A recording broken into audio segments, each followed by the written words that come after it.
C'est parti pour une nouvelle édition du journal sur Actu 30 à télévision. Messieurs et dames, merci de nous rejoindre. La première ministre Judith Suminwa Tuluka atterrit dans la matinée de ce mercredi à Tokyo pour une visite axée sur le renforcement des relations entre la RDC et le Japon. L'agenda de la chef du gouvernement prévoit plusieurs rencontres, dont un tête-à-tête avec son homologue Ishiba Shigeru avant de prendre part au forum d'affaires RDC-Japon qui se tient du 23 au 30 juin à Osaka. Lors de ces forums RDC-Japon, il est prévu la signature d'un protocole d'attente dans les secteurs miniers, comme partout où elle passe. La chef du gouvernement va également échanger avec la communauté congolaise du Japon, avec qui elle va célébrer le 65e anniversaire de l'indépendance de la RDC le 30 juin prochain.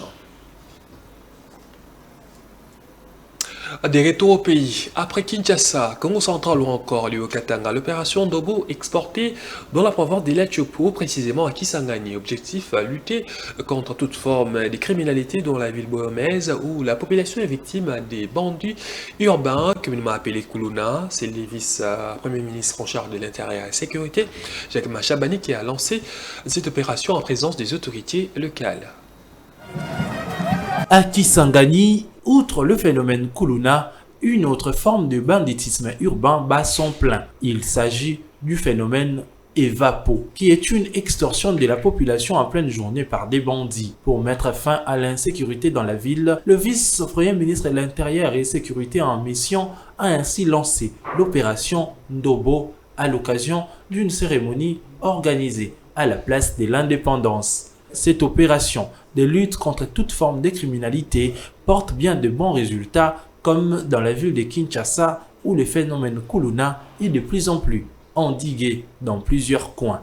À l'occasion de ces lancements, 18 Kuluna appréhendés par la police ont été présentés au vice-premier ministre de l'Intérieur et de la Sécurité. Saluant l'action des services de sécurité, Jacquemaine Chabani a insisté sur la rigueur, la discipline et le professionnalisme pendant les opérations.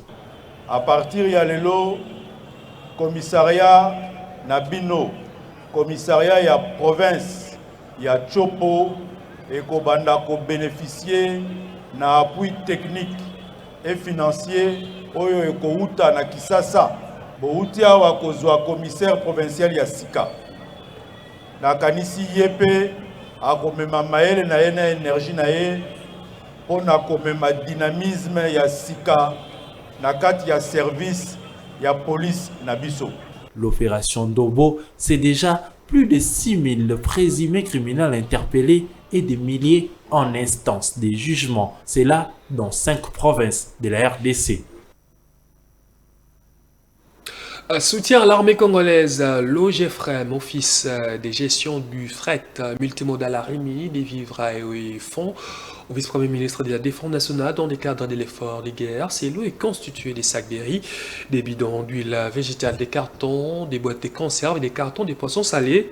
En plus de ces vivres essentiels, un chèque d'un montant de 1 million de dollars a été versé sur le compte spécial des soutiens au FARDC.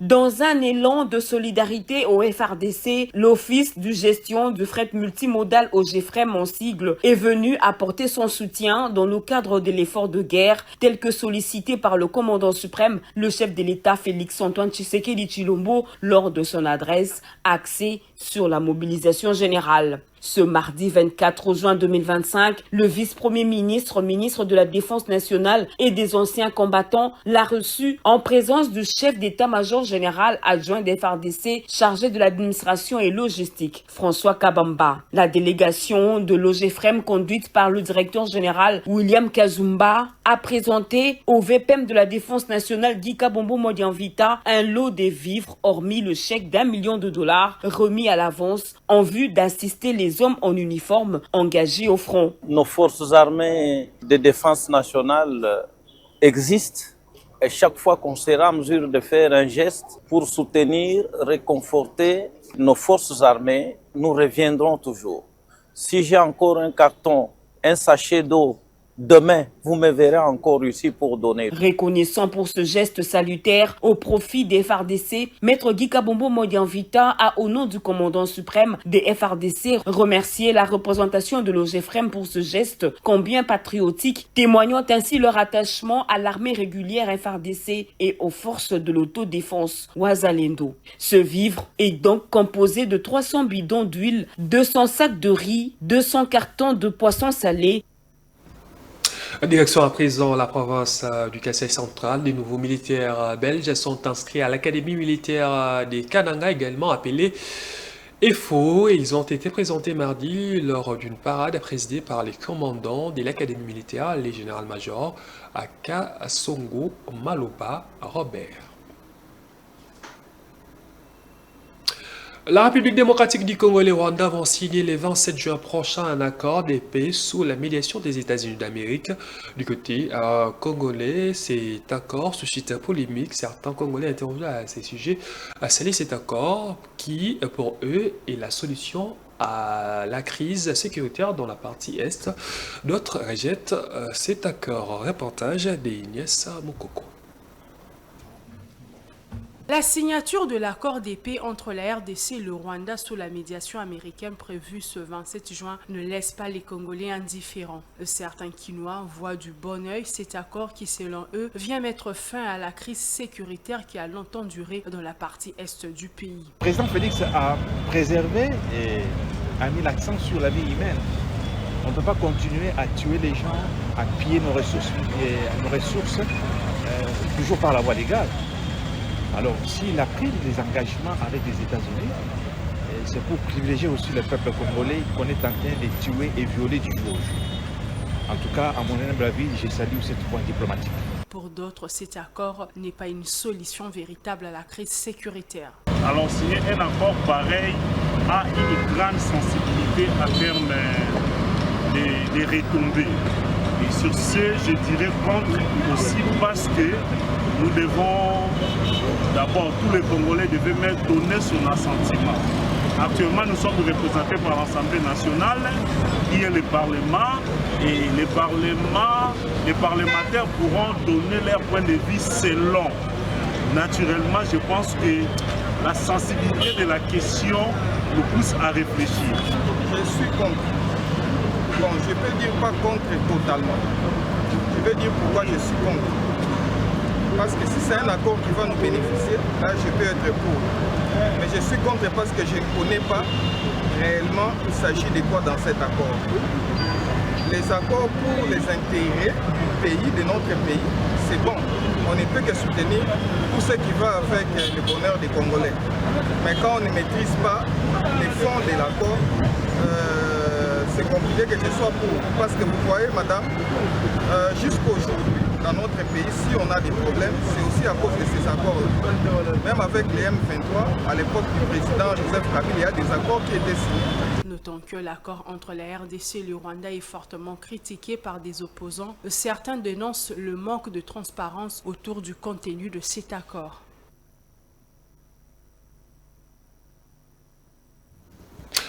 À l'heure où la République démocratique du Congo verrait lancer les appels d'offres pour 50 des blocs pétroliers dont la cuvette centrale, une conférence à télé organisée ce 25 juin à Kinshasa par l'Institut Ebouteli et l'ONG Congo Green Solutions a rassemblé experts, représentants du gouvernement et membres de la société civile. L'objectif poser les bases d'un dialogue constructif autour d'une question cruciale: comment concilier l'ambition d'un développement économique fondé sur l'exploitation des hydrocarbures avec la nécessité de préserver les écosystèmes. La République démocratique du Congo, géant vert de l'Afrique centrale, riche en forêts et minéraux critiques, mais aussi pays aux grandes ambitions pétrolières. Face à cette dualité et un défi majeur, concilier le développement économique et protection de l'environnement. Pour ouvrir un dialogue, les centres de recherche Ebouteli, en collaboration avec Congo Green Solutions, a organisé une conférence atelier à Kinshasa, avec comme thème « Comment concilier la vision de la RDC comme pays solution avec l'expansion pétrolière dans la cuvette centrale ». L'expérience que nous avons dans presque tous les pays, même si vous avez des bons textes ou des belles phrases qui sont inscrites dans la plupart d'études de pacte environnemental des projets. S'il n'y a pas une société civile forte qui puisse veiller à ça, et si les communautés ne sont pas éveillées, ça finit toujours par un désastre. Donc ça, c'est le début d'une campagne ou des séries de dialogues et de consultations qui sont faites auprès des communautés et auprès des membres du gouvernement pour trouver un équilibre à la fin entre les deux contextes auxquels nous sommes confrontés. Fin 2024, le gouvernement a relancé les appels d'offres pour les 52 blocs pétroliers, dont plusieurs en pleine forêt équatoriale et dans deux zones humides sensibles. Une décision qui fait débat. Entre exploitation pétrolière et énergie renouvelable, la RDC est à la croisée des chemins. L'exploration pétrolière n'implique pas forcément l'exploitation pétrolière. C'est une première étape, une étape qui nous amène d'abord à connaître ce que notre sous-sol regorge. La question de l'exploitation fait intervenir aussi d'autres aspects contraignants tels que le respect sur l'environnement. Mais au stade où nous sommes, qu'il soit apaisé. Nous avons fait un très bon travail avec le ministère de l'Environnement pour détoxifier tous nos blocs pétroliers des aires protégées. Et même là où les aires protégées ont été identifiées, on a créé un espace tampon de plusieurs kilomètres pour que ces zones-là ne soient pas impactées par les travaux. Cette conférence visait à formuler des recommandations concrètes et partagées, un diagnostic partagé, des propositions réalistes et un message clair. Pour être un véritable pays solution, la RDC devra allier transparence, participation citoyenne et vision à long terme. À partir du 30 juin prochain, les conducteurs de la ville de Kinshasa devront circuler avec les nouveaux permis de conduire biométriques avec puce, comme annoncé par le ministère des Transports. Du côté des conducteurs des transports en commun, l'on sollicite un prolongement des jours d'obtention et la baisse du prix de la vente du permis des conduire biométriques fixé à 75 $ américains. Reportage de Ketia Ngoma et Galba Touzouana. Nous sommes à moins de 5 jours du 30 juin, date de la fin du moratoire accordé aux automobilistes pour l'obtention du nouveau permis de conduire biométrique sécurisé avec puce. Sur le terrain, la majorité des conducteurs interrogés ont quasi la même réponse. Pas encore de permis de conduire en leur possession et chacun y va selon ses raisons et des raisons qui se complètent.